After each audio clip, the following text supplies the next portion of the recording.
and making this movie coming together and, adding in those comedic elements just made this movie a lot of fun. But it still felt like, I think one of my favorite things was the fact that it had such heart. Do you ever have deja vu, Mrs. Lancaster?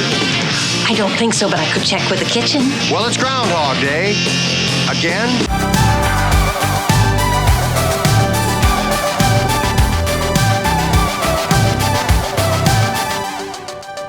What's up, YouTube? Drive-By Movies here, and my name is James. My name is Blaise. And today, well, I have never seen Groundhog Day, and that's what we're going to be talking about today. Well, what should we drink to? I like to say a prayer and drink to world peace. Don't drive angry. Don't drive angry. He might be okay.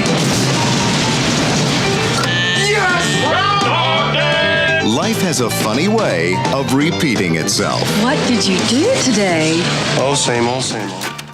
Groundhog Day is about a weatherman who is inexplicably living the same day over and over again. So this is such a classic, iconic movie. Everyone always references it, talks about it, loves it. It's one of those classic movies where if you haven't seen it, pretty much everyone knows that you haven't seen it. And I have to say, I'm with you. We share the same shoes that we both walk in, where everyone knows we haven't seen Groundhog Day. It's a Bill Murray classic. Why haven't we seen it? Maybe it's one of those things where when someone or people in general just always bring up to you, oh my God, you haven't seen this? Where then you start, compartmentalizing the fact that you don't even want to see it. Like you're like, I want to let all those people down that wanted me to see. I don't know. Maybe that's just the annoying thing in my head that makes me want to not see something when somebody it tells me, oh, you have to see it. But what about you? What is your real excuse for not seeing Groundhog Day, James? I guess my excuse could be, I know Bill Murray's an icon. I mainly love him for Wes Anderson movies. I always thought he's hilarious in those movies, but he's mainly known for, of course, Groundhog Day, Scrooge, and Ghostbusters. But those three movies are all movies that are before my time. I wasn't born for Caddyshack or Ghostbusters yet. I saw them as a kid, but my favorite character in the Ghostbusters movies, though, was Harold Ramis, who coincidentally directed Groundhog Day.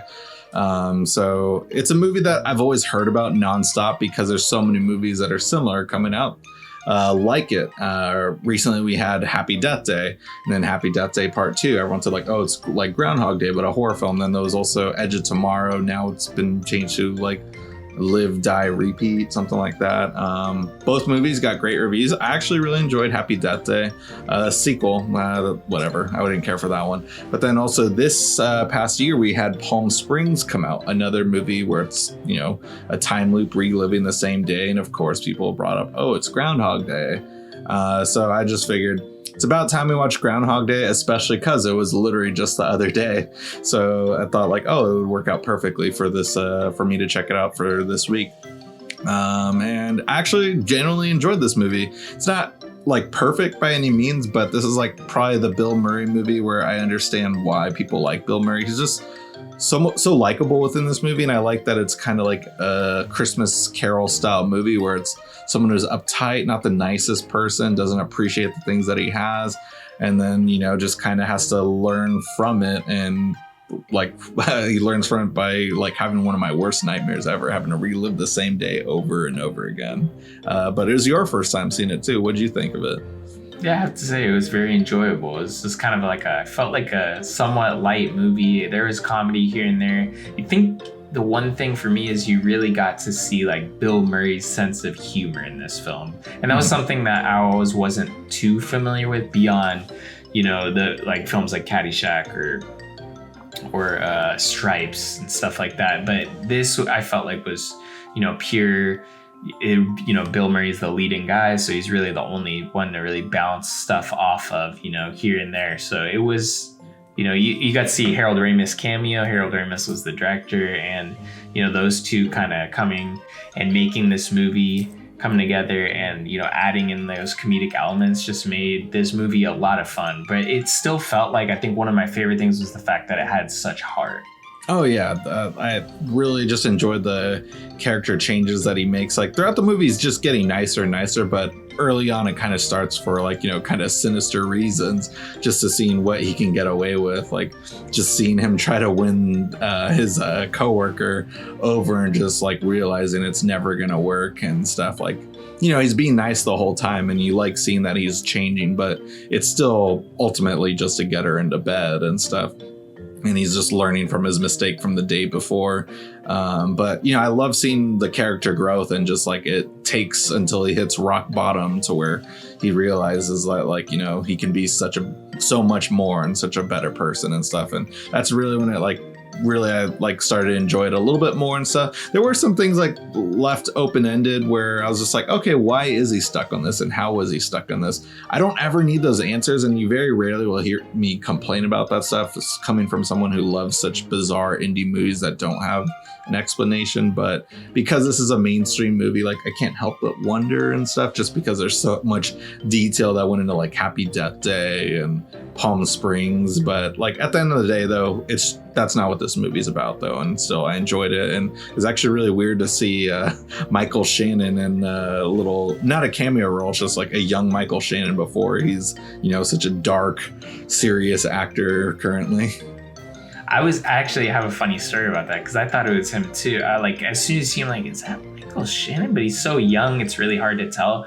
But I watched it on Amazon, and it was actually one of the only times, or like first times I can remember using the Amazon X-ray, where you like pause the movie and it tells you everyone in the scene. Like I thought that was funny. I'm like, oh, this is actually super useful, because it uses IMDb to, you know, let you know in every scene who's in the film. But for some reason, Michael Shannon was all the way to the right. So at first I didn't know. I had to scroll through all the actors and see like literally every extra in the movie just to get to Michael Shannon. Whereas like, oh, it is actually Michael Shannon. I'm a sucker for that feature, so I love that. I hate the movie theaters. Like, I hate multiplex movie theaters. Like, I mean, most theaters are multiplex, but I love going to see like the fun indie movie in theaters we've talked about in previous episodes, but I hate going to see like, you know, the big mainstream movie of the week where people cheer and clap throughout the audience. That's a specific genre, I feel like, for certain movies that I can't stand. But so like when I'm watching movies at home, of course, like, you know, I'm pausing it. Like I don't want to miss the movie. I'm not like cooking and making stuff while I'm like watching. I'll pause it to go to the bathroom and go grab a snack and stuff, and then make sure I'm still focusing within the movie. As if I'm at a theater. But like I just love like watching movies from the comfort of my own home at these days, and this is nice. And I love using that feature also, because that's also kind of what happened. It was the diner scene where I paused and I was like, okay, it is Michael Shannon. Yeah, like It's funny that you brought that up. Like definitely recommend watching movies through Amazon now. I highly love it. And you know what's actually cool about that is we have an Amazon affiliate link. If you're interested in ever watching the movies that we talk about, which you can throw a little bit of money back at the show and use those cool features like Amazon Extra. Yeah, it's a great way to help support the show, help us out and stuff. Like, I mean, there's not really much else I feel like we can say about this movie that hasn't been said. I'm just glad that I finally watched it. Blaise, you seem like you enjoyed it too. If you haven't seen it, like, you know, definitely go check it out, help us out, come back here, leave a comment, let us know what you thought about the movie, and we can just talk about our love for this movie. It ended very happy, and you know, I was a happy guy watching this movie and glad I finally saw it. One thing to last thing I did want to mention, since you said we've seen all the other like time loop movies, this is probably the last one. Maybe there's a couple we missed here and there, but this is probably one of those last ones that we hadn't seen yet. But where would you rank, I guess let's rattle off a couple. You got Happy Death Day, you got Groundhog Day, you have Run Lola Run. Oh yeah. You know, you have Palm Springs. Where would you make your little ranking list for, I guess, those 5 films? Run Lola Run is definitely the best made of the bunch. I have to revisit that movie. I'd say Palm Springs is like the most like crowd pleasing one, but my least favorite out of all of them though. I'd say Groundhog Day is definitely better than Happy Death Day, and Happy Death Day is like in the middle of the pack of the 3. Run Lola Run is probably number 1, but I would need to rewatch it. But like, let's say we're narrowing it between Happy Death Day, Palm Springs, and Groundhog Day. It goes Groundhog Day, Happy Death Day, then Palm Springs. Yeah, but Run Lola Run, that's a good one. I haven't seen Edge of Tomorrow. Maybe we'll check that out someday. I know I had great reviews. Like if people want us to check it out and talk about it, like we will, but it's not at the top of my list, but I haven't seen that one. But yeah, those are my favorites of the full 3 or 4. Yeah, definitely. And that could be a never have I ever for either of us. So if you guys do want to see us talk about Live, Die, Repeat, or its former name, Edge of Tomorrow, just comment down below, let us know, and we'll get straight to that. But anyways, guys, if you haven't already, smash that like button, hit the subscribe button, and click that notification bell to get all of our latest updates. If you can't get enough of us here on YouTube, we're also on Instagram, Twitter, and TikTok. All those links are down below. Check us out there. And that's going to conclude this week's Never Have I Ever. Tune in next week for a brand new video, guys.